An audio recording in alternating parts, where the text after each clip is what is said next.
Bismillahirrahmanirrahim. Assalamualaikum warahmatullahi wabarakatuh. Semoga saudara dalam keadaan sehat walafiat.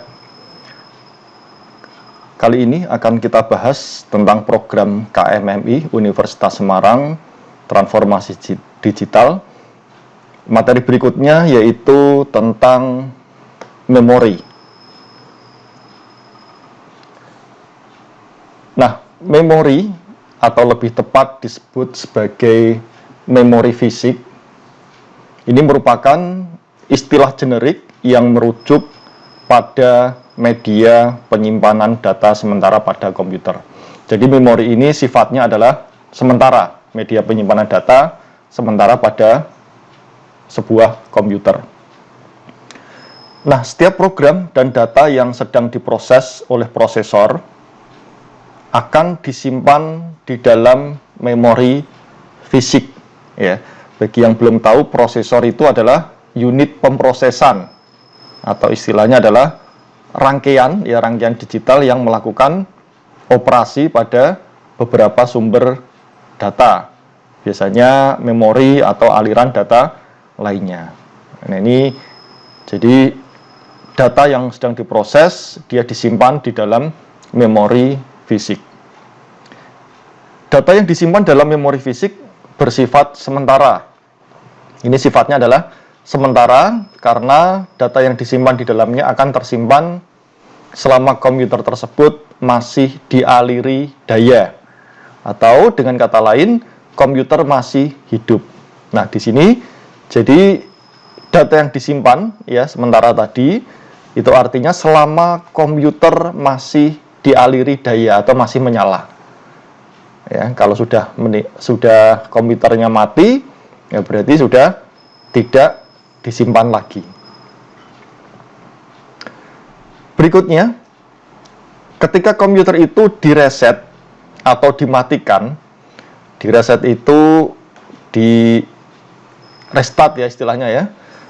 Dimatikan itu di istilah kita adalah istilah di shutdown. Data yang disimpan dalam memori fisik akan hilang. Ya, seperti tadi penjelasan yang tadi. Jadi kalau dimatikan atau direset, datanya akan hilang. Nah, oleh karena itu sebelum mematikan komputer, semua data yang belum disimpan dalam media penyimpanan permanen, ya, datanya disimpan dulu. Biasanya berbasis disk, ya, bisa hard disk, floppy disk. Kalau dulu kita mengenal disket, ada disket yang versinya yang besar, ya, kemudian ada versi yang kecil, ukurannya masih kecil ya, 1,44 mega. Sekarang hard disk ya, kapasitasnya besar, mungkin trennya sekarang sudah cloud computing ya, sehingga data tersebut dapat dibuka kembali di lain kesempatan. Memori fisik umumnya diimplementasikan dalam bentuk random access memory atau singkatannya adalah RAM. Nah, sifatnya apa RAM ini? Sifatnya adalah dinamis atau menyebutnya kita adalah DRAM. DRAM itu dinamis random access memory. Muncul pertanyaan, mengapa random access? Nah, kenapa disebut random access? Ya, karena akses terhadap lokasi di dalamnya dapat dilakukan secara acak. Nah, random itu artinya adalah acak, ya, dilakukan secara acak, bukan secara sekuensial atau secara berurutan. Jadi aksesnya nanti dilakukan secara acak. Meskipun demikian, kata random access dalam RAM ini sering menjadi salah kaprah. Contohnya apa? Mungkin memori yang hanya dapat dibaca. Jadi ada memori namanya adalah ROM, read only memory. Ini juga dapat diakses secara random, tetapi dibedakan dengan RAM karena ROM dapat menyimpan data tanpa kebutuhan daya dan tidak dapat ditulis sewaktu-waktu. Nah, nanti mungkin di penjelasan berikutnya akan kita jelaskan perbedaannya antara RAM dan ROM. Random access memory dan read only memory, ya. Perbedaannya apa? Jadi kalau gambarannya, kalau ROM itu meskipun komputer dimatikan masih bisa menyimpan data, tapi kalau RAM itu tidak dapat menyimpan data setelah komputer dimatikan. Ya, nanti mungkin lebih detailnya akan kita bahas di slide-slide berikutnya. Penggunaan memori komponen utama dalam sistem komputer ada, yang pertama adalah Arithmetic and Logic Unit, atau singkatannya adalah ALU. Ya, ALU ini kalau bahasa Indonesia ini adalah unit aritmatika dan logika. Ini adalah bagian dalam sebuah komputer yang berfungsi untuk melakukan operasi perhitungan aritmetika. Ya, contohnya adalah penjumlahan, pengurangan, ya, kemudian perkalian. Ya, selain itu, ALU ini juga bisa mengoperasikan operasi logika, ya, ada AND, OR, dan seterusnya. Ya, yang kedua ada namanya control circuitry. Ya, ini artinya sirkuit listrik, ya, di dalam komputer atau peripheral yang mengatur operasinya, sirkuitnya. Kemudian ada storage space, ini adalah ruang penyimpanan, dan piranti input atau output. Nah, piranti input di dalam komputer itu ada keyboard, ya. Kemudian ada lagi voice, ya. Kemudian kalau output itu ada monitor, ada printer, ya, ataupun yang lainnya. Masih banyak lagi. Mungkin sudah dijelaskan di pertemuan sebelumnya. Tanpa memori, komputer hanya berfungsi sebagai piranti pemproses sinyal digital saja. Nah, ini, jadi komputer tanpa memori ini dia hanya berfungsi sebagai pemproses sinyal. Contohnya apa? Ada kalkulator, kemudian ada media player. Jadi ini yang membedakan antara komputer dengan piranti yang lain. Nah, kemampuan memori untuk menyimpan data, instruksi, dan informasilah yang membuat komputer dapat disebut sebagai komputer multifungsi. Mungkin kita sering dengar istilah namanya general purpose, ya. Ini artinya komputer multifungsi. Ya, jadi dia dapat menyimpan data, ya, melakukan instruksi, dan lain sebagainya. Komputer merupakan piranti digital, maka informasi yang disajikan dengan sistem bilangan biner atau binary. Jadi, saudara mungkin pernah dengar istilah namanya istilah binary. Ya, istilah binary. Istilah binary itu artinya informasi disajikan dengan sistem bilangan biner. Jadi, komputer itu tidak mengenal huruf, tidak mengenal angka, tapi dia mengenalnya adalah biner, ya. Bahasa mesinnya adalah 0101 itu dan seterusnya. Teks, angka, gambar, suara, dan video dikonversikan menjadi sekumpulan bilangan biner. Jadi tadi saya sampaikan ada teks, angka, itu nanti dikonversi menjadi sebuah bilangan biner. Ya, binary digit atau singkatannya adalah bit. Ya, sekumpulan bit. Itu nanti membentuk gambar, membentuk angka, suara, teks, video, dan lain sebagainya.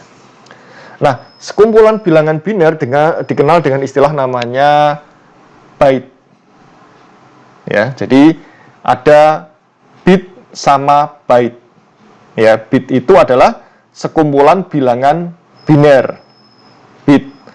Kalau byte itu sekumpulan bilangan biner, ya, itu adalah byte. Ya, binary digit. Ya. Di mana 1 byte itu sama dengan 8 bit. Nah, ini perhitungannya, ya. 1 bit sama dengan 1 karakter. 1 kilobyte, ya, ada bit, bit, byte, ya, kilobyte, megabyte, ya, gigabyte, terabyte, dan seterusnya. 1 kilobyte sama dengan 1024 byte. Kemudian ada istilah namanya BPS. BPS itu adalah bit per second. Ya, binary digit per second.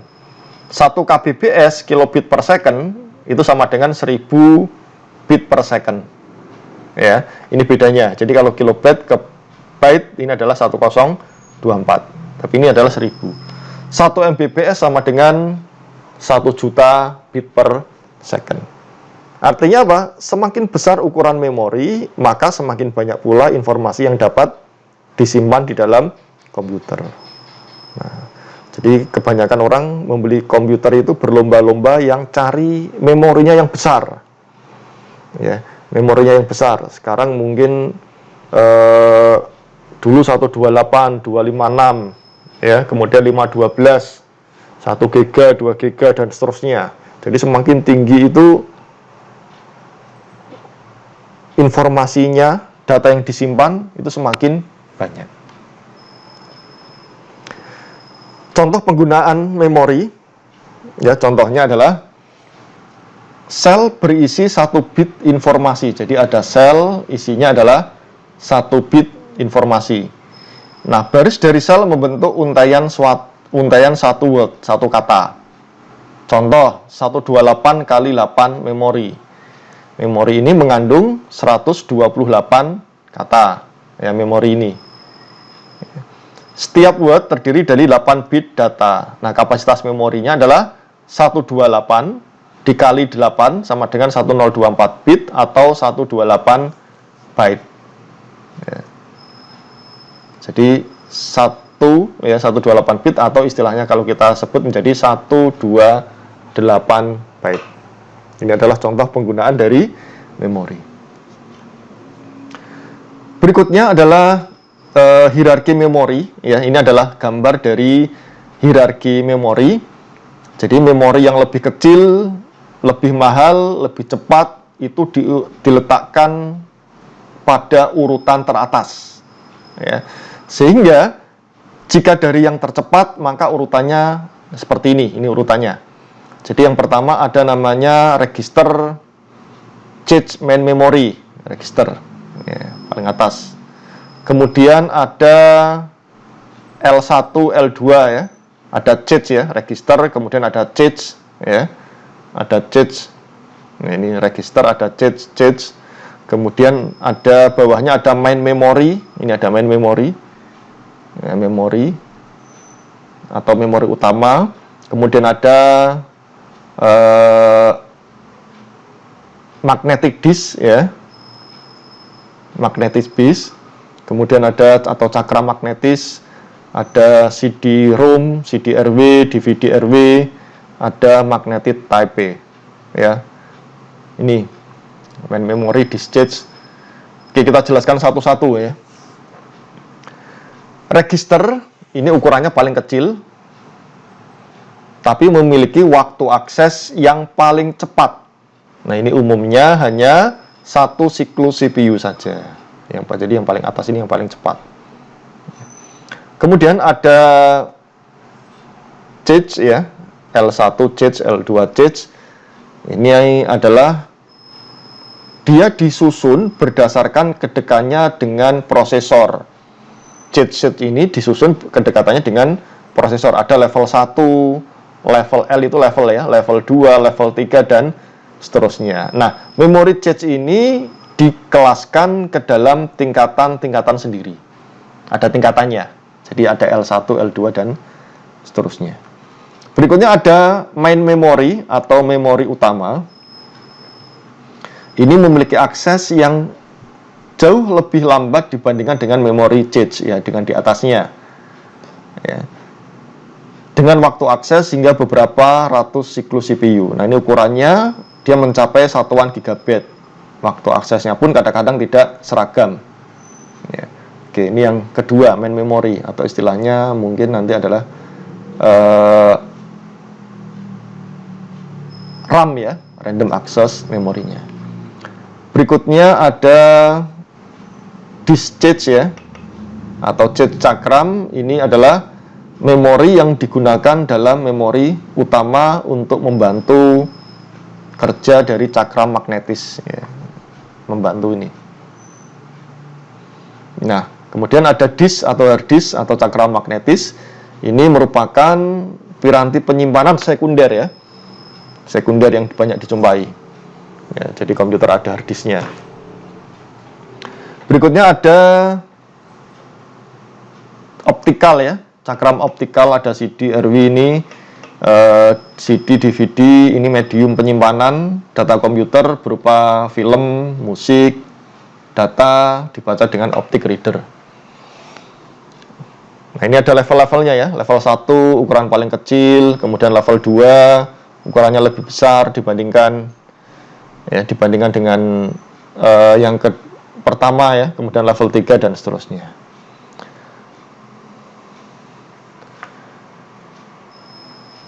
Jadi semakin ke bawah di sini, ini biayanya makin murah. Kemudian kapasitasnya makin besar. Waktunya makin lama, makin ke bawah ya. Kemudian frekuensinya diakses prosesor makin jarang. Ya, yang paling bawah ini diaksesnya makin jarang. Berikutnya adalah struktur memori berdasarkan speed and size, kecepatan dan ukurannya. Ini kecepatan dan ukurannya. Di sini ada prosesor, kemudian ada kontrol, ada datapad, ada register, kemudian ada on-chip cache ya. Ada second level cache SRAM, main memory DRAM. Nanti akan kita bahas ya SRAM, DRAM itu apa. Kemudian ada secondary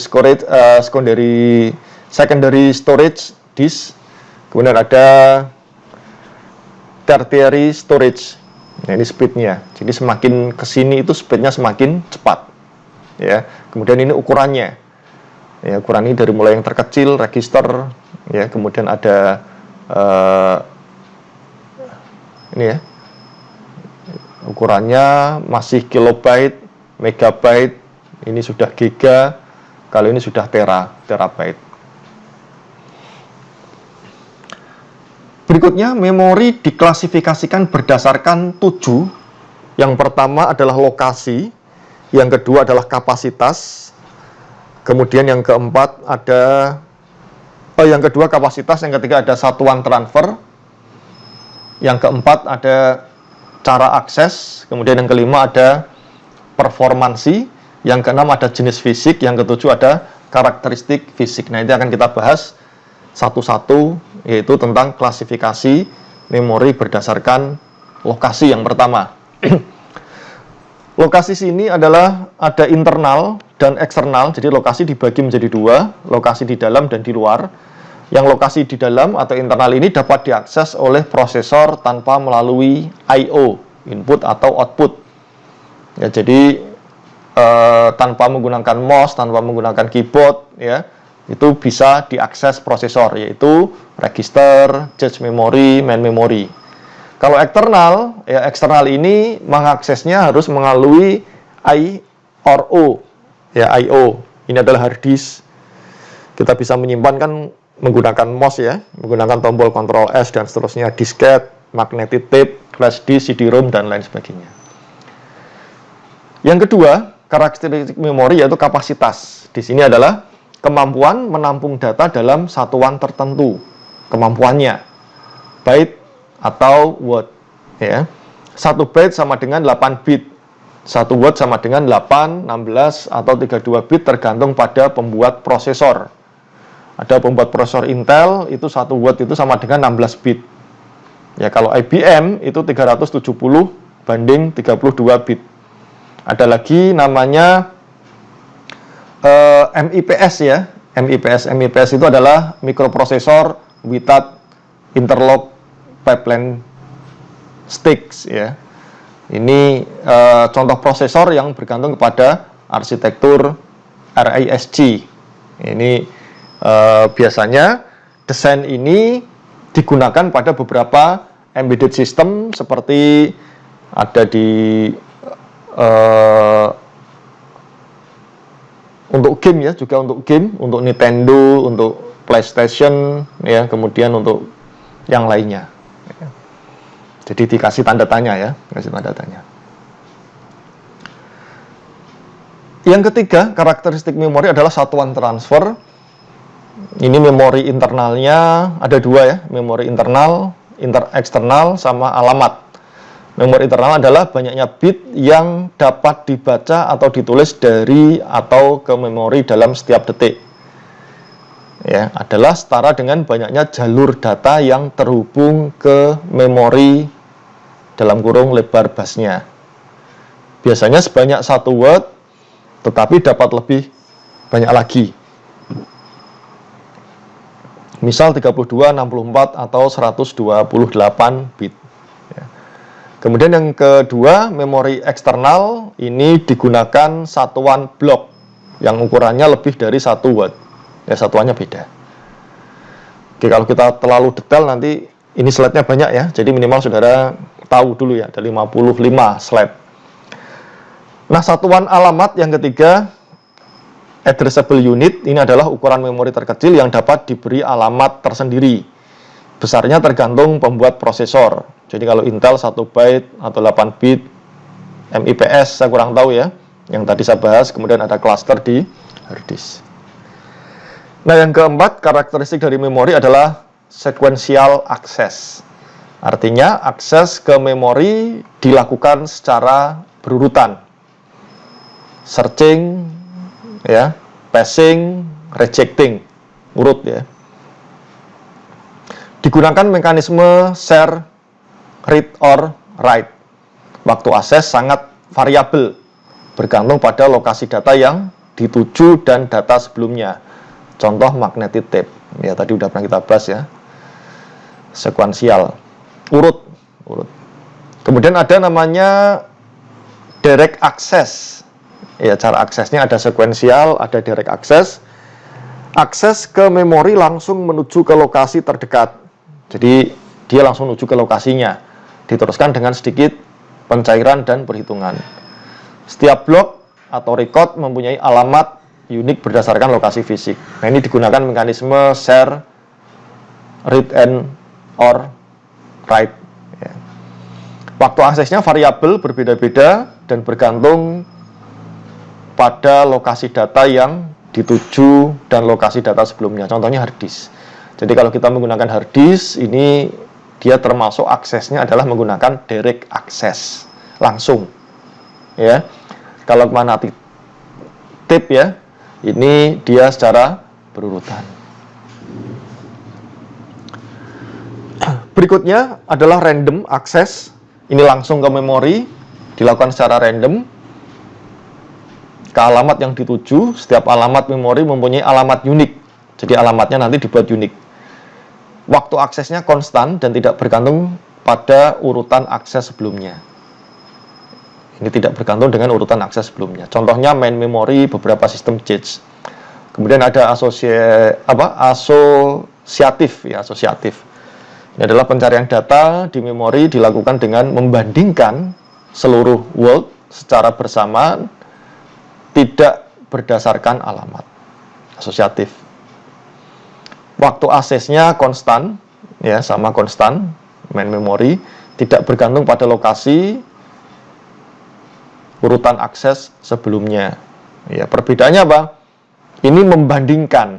Ya, kalau atas ini dilakukan secara langsung, dibandingkan dulu, ya secara bersamaan. Perbedaan antara random access dengan asosiatif. Ini contohnya adalah cache memory. Ini adalah main memory. Kemudian yang kelima, karakteristik dari memori adalah performansi. Ini ada dua, waktu akses, latensi istilahnya, sama waktu siklus memori. Waktu akses, waktu antara perintah akses, ya baca atau tulis perintahnya, sampai didapatkan data di MBR. Atau data dari MBR telah disalin ke lokasi memori, ya. Nah, waktu siklus memori, waktu dimulainya suatu operasi memori sampai memori siap melaksanakan operasi berikutnya. Lebih penting, waktu akses plus waktu untuk perubahan sinyal jalur data tersebut sebelum diakses keduanya. Nah, ini adalah penggunaan waktu akses dari memori. Ya, ada namanya load address to MAR, ya. MAR itu adalah memory address register. Ya. Kemudian nanti ada istilah namanya data to MBR atau MDR ya, itu memori data register. Ya. Kemudian yang ketiga ada transfer rate, ini adalah waktu rata-rata perpindahan data. Jadi kalau RAM itu 1 per waktu siklus, itu perhitungannya. Kalau non-RAM itu TN, waktu rata-rata. Untuk baca tulis atau jumlah n bit sama dengan, ya, ini non-RAM. TA, rata-rata waktu akses. Rata-rata waktu akses. Ditambahkan dengan N, jumlah bit dibagi R, transfer rate, bit per second. Ya, ini perhitungannya ya. Ya kalau hitung nanti jumlahnya terlalu panjang ya, karena jumlah memorinya kan besar. Kemudian ya karakteristik yang keenam adalah jenis fisik. Ada 3, yang pertama adalah semikonduktor, itu adalah RAM, flash disk. Kemudian magnetik, ada hard disk, magnetic tape, ya, disket itu ya. Kemudian ada optik itu ada CD, DVD, ya. Yang ketujuh karakteristik fisik adalah karakteristik memori adalah karakteristik fisik. Ini ada 4. Yang pertama ada volatile. Ini nilainya hilang bila tegangan listrik tidak ada. Ini semua internal memory. Ya. Ada non volatile. Ini nilainya tidak hilang, tetap ada meskipun tidak ada tegangan listrik. Kemudian ada erasable. Nilainya dapat dihapus, semikonduktor, magnetik. Dan non erasable, nilainya tidak dapat dihapus, ROM ya. Ini contohnya. Ini semikonduktor, magnetik contohnya ya, erasable. Ya. Nah, berikutnya akan kita bahas tentang jenis memori, jenisnya apa saja, kemudian prinsip kerjanya seperti apa, alokasi data ke memori dan sistem pengamatan memori. Oke, mungkin ini nanti kita sambung ke video yang kedua. Ya. Baik, mungkin itu dulu yang saya sampaikan. Kita lanjutkan ke video yang kedua. Saya akhiri untuk video yang pertama. Assalamualaikum warahmatullahi wabarakatuh.